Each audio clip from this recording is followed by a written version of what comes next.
இன்று மார்கழி மாதம் 6வது நாள்.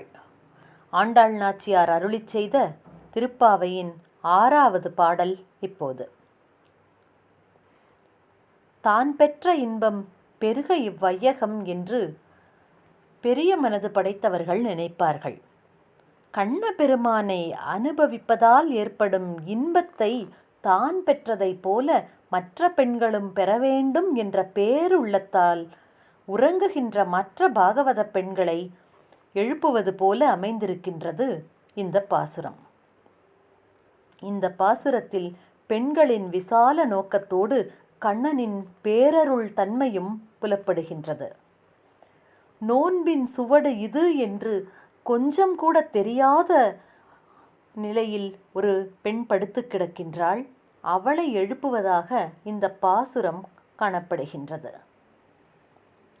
புள்ளும் சிலம்பின காண் புள்ளரையன் கோயிலில் வெள்ளை விழிசங்கின் பேரரவம் கேட்டிலையோ, பிள்ளாய் எழுந்திராய் பேய்முலை நஞ்சுண்டு கள்ளச் சகடம் கலக்கழிய காலோச்சி வெள்ளத்தரவில் துயிலமர்ந்த வித்தினை உள்ளத்து கொண்டு முனிவர்களும் யோகிகளும் மெல்ல எழுந்து அரியென்ற பேரரவம் உள்ளம் புகுந்து குளிர்ந்தேலோர் எம்பாவாய்.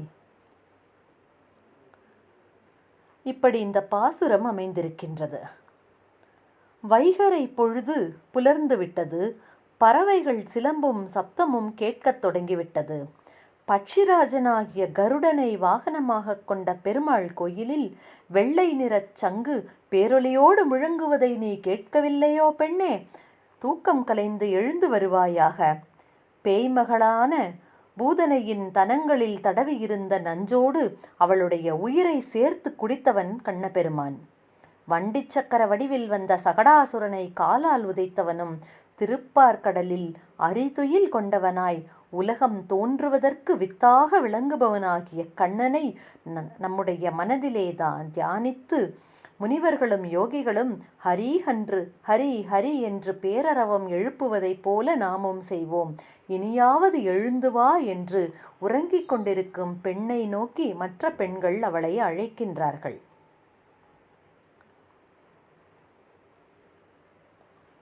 அரிதுயில் கொண்ட ஆதிமூலம் என்று கண்ணனை பெரியோர்கள் குறிப்பிடுவது வழக்கம். அனைத்திற்கும் வித்தாக விளங்கி எப்போதும் உலகத்தை காப்பதை தன்னுடைய சிந்தனையில் மேற்கொண்டு அவன் அரிதுயிலிலே காணப்படுகின்றான் என்று பெரியோர்கள் விளக்கமளிப்பார்கள். இப்பொழுது மாணிக்கவாசக சுவாமிகள் அருளிச் செய்த திருவெம்பாவையின் 6வது பாடலை சிந்திப்போம். பக்தியின் தன்மையை அறிந்திருந்தும் அதை மறந்து உறங்கிக் கொண்டிருக்கும் பெண்ணை மற்ற பெண்கள் துயிலெழுப்புகின்றார்கள். மானே, நீ நென்னலை நாளை வந்து உங்களை நானே எழுப்புவன் என்றலும் நாணாமே போன திசை பகராய். இன்னம் புலர்ந்தென்றோ வானே நிலனே பிறவே அறிவறியான் தானே வந்து எம்மை தலையளித்து ஆட்கொண்டருளும் வான்வார் கழல் பாடி வந்தோர்க்கு உன் வாய் திறவாய்.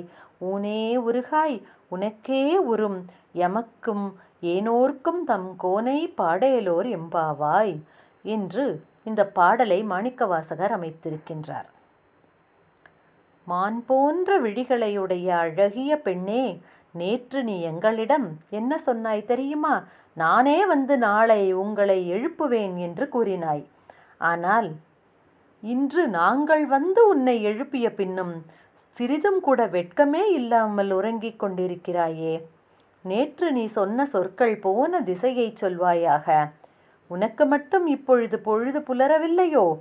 வானுலகத்தவரும் மண்ணுலகத்தவரும் மற்ற உலகத்தவரும் அறிவதற்கு அரியவனாயிருந்தும் தானே வலிய வந்து பேரருள் புரிந்து எம்மை ஆட்கொள்ளும் தன்மை படைத்த அருள்வடிவான சிவபெருமானின் மேலான நீண்ட திருவடிகளை பாடியது கேட்ட பின்பும் நீ வாய் திறவாமல் படுத்து கொண்டிருக்கிறாயே.